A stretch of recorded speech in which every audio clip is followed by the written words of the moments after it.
빠숑의 재밌는 부동산 이야기. 부동산은 빠숑의 세상 답사기와 함께 오늘 부동산 이야기 시작합니다. 네, 오늘은 파이낸셜 뉴스에 나온 기사를 가지고 한번 말씀드려보겠습니다. 또 클라이언트 한 분이 문의를 하셔가지고 그거에 대한 답변을 좀 드리고자 합니다. 이렇게 물으시더라고요. 오늘 뉴스를 봤는데 그 GTX-B 예비 타당성 조사가 면제될까요? 이런 질문을 저한테 하시더라고요.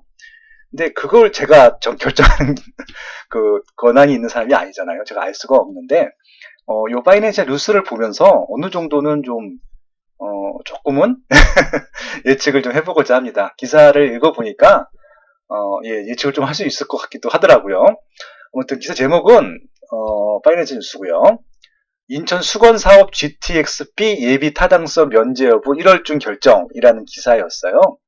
그래서 일단은 지금 예비 타당성 조사는 예비 타당성 조사대로 진행을 하고 있는 것으로 알고 있고요. 그와 또 별도로 면제 여부를 또 따로 또 진행을 하고 있나 봐요. 그러니까 두 개 업체가 달라요. 그러니까 그런 공공기관이 주관하는. 근데 이 기사 보면 국가균형발전위원회에서 이달 중순, 그러니까 1월이죠. 2019년도 1월 중순까지 발표하겠다는 것들이잖아요. 그러면은 이제 어차피 2월 초가 설이기 때문에 어찌 보면 설 선물로 이 지역 해당 주민들한테 선물을 주시려는 게 아닌가. 일단 제목만 보고 이렇게 한번 저 혼자 한번 상상을 해봤고요. 그래서 국가균형발전위가 뭔가 봤더니요, 대통령 직속기관이에요. 그러니까 이게 홈페이지인데요. 제가 그냥 홈페이지 초기 화면을 그대로 그냥 캡처를 해갖고 왔습니다. 일단 문재인 대통령 계시고요. 맨 왼쪽에는 네, 지금 비서실장님이시죠, 임종석. 그리고 맨 오른쪽에는 김수현 실장님이 계시잖아요. 그러니까 지금 정부의 완전히 실세 분들이시죠. 이분들이 결정하시는 거기 때문에 이분들의 의지만 있으면 당연히 GTX-B 정도는 면제가 되지 않겠느냐, 그렇게 좀 예측은 해볼 수 있는 것들인데요. 그건 확정된 건 아닙니다. 제가 그냥 대통령 직속의 국가균형발전위원회에서 결정을 한다라고 하니까 한번 홈페이지를 찾아본 것 뿐이고요. 요것들이 계속 그 예비 타당성조사를 통과를 못했단 말이에요. 그 이유가 그 전까지는 송도에서 청량리까지였어요. 그러니까 청량리까지 하다 보니까 요거만 가지고 예비 타당성조사를 넣었더니 비용 대비 수익이 너무 적은 거예요. 비용 편입 분석이. 그래서 두 번째 넣은 것들이 뭐냐면요, 연장 구간을 넣었습니다. 그러니까 청량리에서 남양주 마석까지 연장 구간을 추가한 겁니다. 그러면은 이제 청량리에서 마석에 이용하시는 분들이 수요가 더 많아지는 것들이잖아요. 그러면 여기 이쪽에 구간 같은 경우는 이 공사비가 또 같이 올라가니까 어차피 마찬가지 아니냐라고 말씀하실 분들이 있을 텐데요. 이걸 꼼꼼히 보시면 이렇게 볼 수 있어요. 뭐냐면은 일단은 사업 타당성 확보를 해서 얼마나 몸부림을 쳤는지 보여드릴게요. 이 부분에 갖고 말씀드릴 텐데요. 이게 이번에 나온 이제 그 방법인데요. 요 망우부터 마석까지는요, 기존의 경춘선이라고 하는 전철이 있습니다. 경춘선은요, 지금 용산에서 그 춘천까지 가는 기차예요. 기차인데 전철이죠. 전철로 바뀌었고요. 그 전철 노선을 같이 이용하겠다는 겁니다. 이렇게 되면요, 노선을 까는 건축비가 안 들어요. 맞죠? 아마 그러니까 약간의 비용은 들겠지만은 기존 노선 까는 것보다는 들지 않는단 말이에요. 그렇게 되면은 비용은 송도에서 청량리까지 망호까지 까는 비용인데 수요는 이쪽에 그 남양주까지 다 포함이 되는 것들이기 때문에 수요층만, 비용은 고정된 상태에서 수요층이 늘어나는 것들이잖아요. 그렇기 때문에 예비 타당성에서 비용 대비 편입 분석을 통과할 가능성이 높다 하는 것들이 요 라인에 계신 지자체 국회의원 및 지자체 장님들의 얘기입니다. 그리고 지역민들의 아마 수건 과제이기도 하겠죠. 그래서 이제 그렇게 예비 타당성 조사를 통과하려고 지금 검토하고 있고요. 그와 별도로 국가균형발전위원회에서 그냥 차라리 그냥 예비 통과, 예비 타당성 조사 면제, 그냥 타당성 조사가 결과가 안 나와도 그냥 진행하겠다, 그렇게 좀 진행을 하고 있다라고 말씀드리는 것들입니다. 이 부분이고요. 기존 철로를 쓰면서 이제 공사비를 감축하겠다라는 말씀드린 거죠. 여기 부천 운동장역으로 바뀐 거죠. 이걸 당아리역이었었는데, 아무튼 네, 요거는 이제 그렇게 해서 이제 깔끔하게 지도로 나온 형태입니다. 요 당아리역이 아마 부천 운동장역으로 바뀐 것 같고요. 만약입니다. 요 B 라인이 GTX B 라인이 확정이 된다라고 하면 어디가 제일 호재일까요? 다 호재죠. 당연히 다 호재일 텐데, 상식적으로요, 이 끝 지역들도 호재지만 중앙이 제일 호재예요. 항상 그렇습니다. 모든 전철망이 뚫리거나 철도망이 뚫리게 되면은 중앙이 가장 호재고요. 그리고 양쪽 지역은 이제 호재가 없다가 호재가 있는 지역으로 편입이 된다라고 봐주시면 좋을 것 같습니다.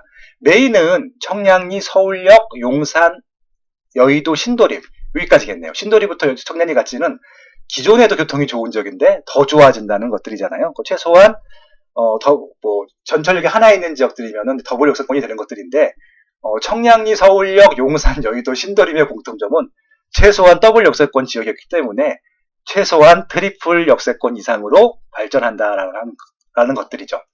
서울역 같은 경우는 GTX A까지 가게 되면 여기는 노선이 몇 개인가요?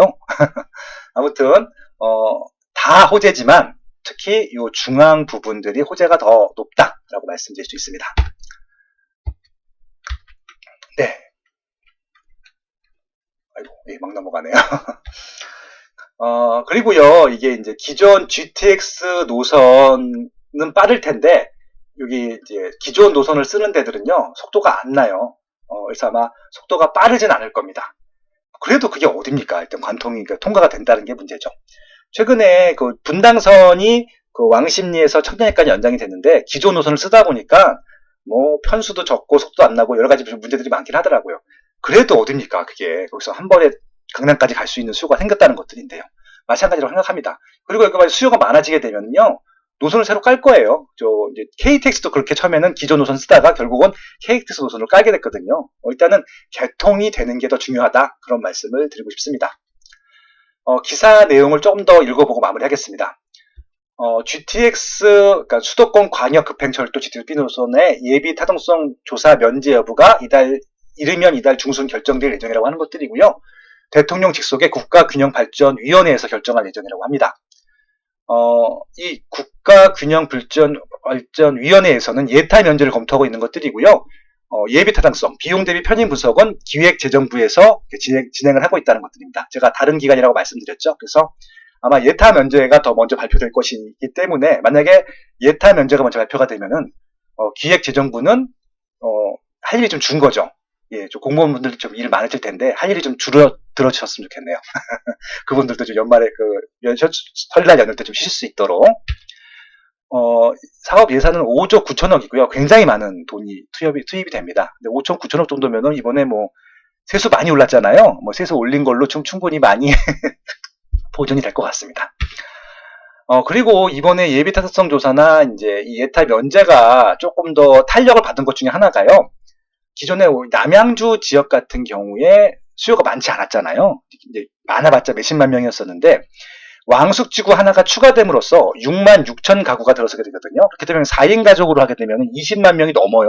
그러면은 지금 남양주 인구의 거의 이제 뭐 한 30% 이상 정도가 한꺼번에 생기는 게 추가 수요가 생기는 것들이기 때문에 그만큼 GTX-B 노선의 수요가 더 많아진다라고 하는 차원으로 아마 남양주 왕숙지구를 먼저 발표한 곳이 아닌가 싶어요. 왜냐하면은 지금 제 3기 신도시를 1차, 2차, 3차 나눠서 발표를 하는데 왕숙지구는 거의 언급이 안 했다가 제 생각에는 한 3차 정도에 언급됐어야 되는 지역이 맞는 것 같은데 2차에 발표를 했단 말이에요. 그런 것들을 보면은 GTX-B에 좀 이런 예비 타당성이나 혹시 면제를 빨리 좀 하게 하려는 그런 이제 전략이 아니었을까, 예, 그런 생각들을 해봅니다.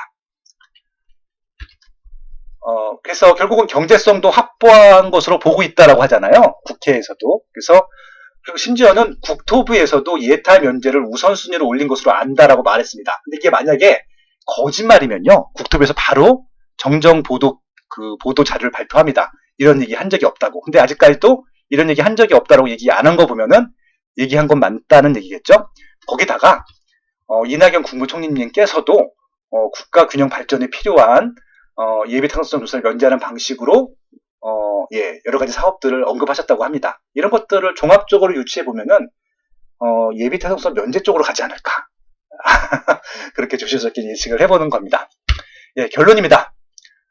만약에 GTX-B가 예비 타당성 면제가 된다고 하면은 우리 정부는요, 선물을 하나씩만 주는 스타일이구나. 그러니까 원래 이제 A노선이 확정이 돼 있고, 지난번에 C가 됐고요. 이번에 B가 됐잖아요. 이렇게 순차적으로 하나씩 주시는구나. 예, 선물을 이렇게 골고루 나눠주시는 걸 좋아하는구나. 예, 그렇게 좀 느낄 수 있는, 예, 그런 사례였습니다. 예, 오늘 여기까지고요. 좋아요 꼭 눌러주시고, 구독, 알람 설정, 추천해 주시면 좋겠네요. 추천. 예, 그러면 오늘도 한번 행복하실 겁니다. 아무 때나 올리겠습니다. 예, 아무 때나 틀어놔 주시면 좋겠습니다. 고맙습니다.